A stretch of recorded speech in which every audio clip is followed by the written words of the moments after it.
¿Cree que lo sabe todo sobre la historia? Entonces prepárate, porque hoy vamos a revelarte 10 datos locos sobre los verdugos, esos personajes turbios que fueron más importantes, y más raros, de lo que crees. El número 9 le dejará boquiabierto. Número 1. El verdugo como funcionario. Durante muchos siglos, el verdugo no era un forajido ni un monstruo al acecho. Era, créanme, un funcionario del gobierno. Con un sueldo fijo, funciones definidas e incluso cierto prestigio en algunos lugares, su papel era oficial e indispensable. Su misión: ejecutar la justicia con precisión, literalmente. En tiempos en que la pena de muerte era moneda corriente, alguien tenía que hacer el trabajo sucio. Y no creas que era cualquiera. A menudo el trabajo se transmitía de padres a hijos, manteniendo la profesión en la familia. Sí, el verdugo era antes un obrero como cualquier otro, o casi. Número 2. Rechazados por la sociedad. A pesar de ser pagados por el Estado y ejercer una función legal, los verdugos vivían al margen de la sociedad. Eran temidos, rechazados y a menudo tratados como parias. La gente creía que vivir con un verdugo traía mala suerte, como si la muerte que infligían pudiera infectar a quien estuviera cerca. Muchos ni siquiera podían casarse fuera de sus familias o acudir a lugares públicos sin ser acosados. Era una paradoja, útiles, pero no deseados. Aunque eran necesarios para defender la ley, vivían aislados, como si llevaran una carga invisible, el peso de una profesión que nadie quería entender. Número 3. Una profesión heredada de la familia. Ser verdugo no era una elección común. De hecho, a menudo no era una elección en absoluto. En muchas culturas, el oficio se transmitía de padres a hijos, como si fuera un oscuro legado. Pocas personas querían acercarse al oficio, por lo que mantener el trabajo en familia era casi una obligación. Los hijos de los verdugos crecían acostumbrados al estigma, al aislamiento y a la práctica. Desde pequeños, aprendían técnicas, posturas e incluso a lidiar con el peso psicológico de la tarea. Era un oficio heredado con sangre y silencio. No había escapatoria, solo continuidad. Número 4. Entrenamiento de precisión mortal. Quien piense que el verdugo se limitaba a hacer el trabajo, se equivoca. Había técnica, precisión y entrenamiento, y mucho.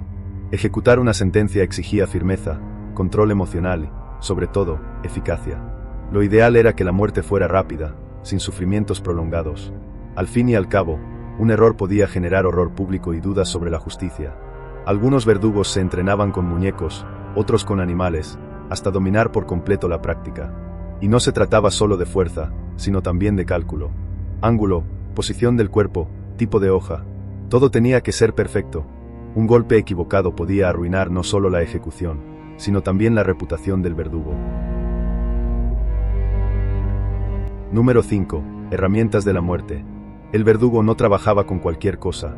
Cada época y lugar tenía sus herramientas favoritas: hachas, espadas, guillotinas, cuerdas, e incluso armas de fuego. Quizá la más famosa sea el hacha, símbolo clásico de las ejecuciones medievales.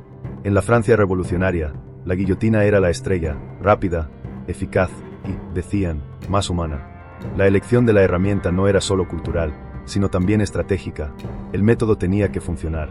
Y créanme, había verdugos que tenían sus herramientas favoritas, afiladas con mimo, casi con cariño.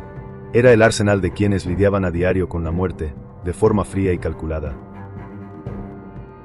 Número 6. La misteriosa capucha. La imagen del verdugo con capucha negra no surgió por casualidad. En muchos casos, este disfraz era real y necesario.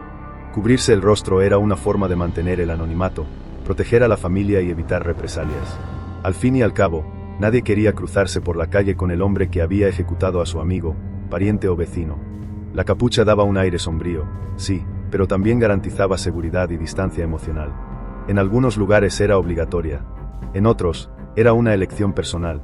El verdugo se convertía en una sombra sin identidad, solo una figura temida, eficaz y silenciosa. Número 7. Famosos verdugos de la historia. Algunos verdugos han adquirido fama o infamia a lo largo de los siglos. Uno de los más conocidos fue Charles Henry Sanson, verdugo oficial de la Revolución Francesa. Fue responsable de miles de ejecuciones, incluida la del propio rey Luis XVI. Sanson procedía de una larga estirpe de verdugos, y su precisión era tan admirada como temida.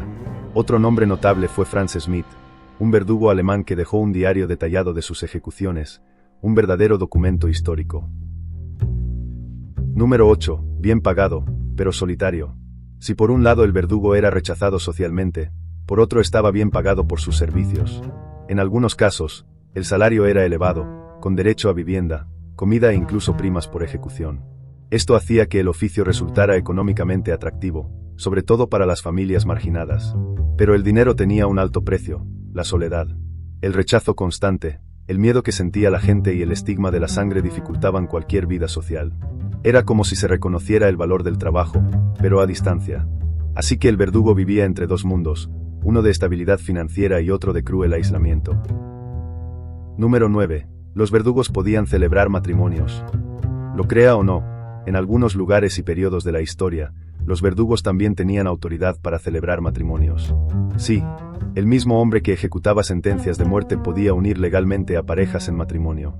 Hoy puede parecer extraño, pero en aquella época, la figura del verdugo formaba parte del sistema legal y, por tanto, podía ejercer funciones civiles.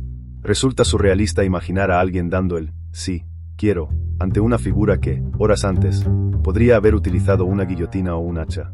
Este contraste entre el amor y la muerte, entre la celebración y la ejecución, muestra lo extraño y desconcertante que era el mundo de estos profesionales. Número 10. El fin de la profesión. Con el paso del tiempo y la evolución de los derechos humanos, muchos países abolieron la pena de muerte, y con ella llegó el fin de la profesión de verdugo. Poco a poco, estas figuras sombrías fueron desapareciendo de la sociedad, impulsadas por los avances legislativos y un cambio de mentalidad. Hoy en día, la idea de que alguien tenga un trabajo fijo, como ejecutor del Estado suena absurda. Una profesión que empezó como un deber de justicia y acabó como símbolo de un pasado que nadie quiere repetir. ¿Te ha gustado este oscuro viaje por el pasado? Entonces deja un like y suscríbete al canal, porque nos esperan muchas más curiosidades extrañas. Y haznoslo saber en los comentarios, ¿serías amigo de un verdugo?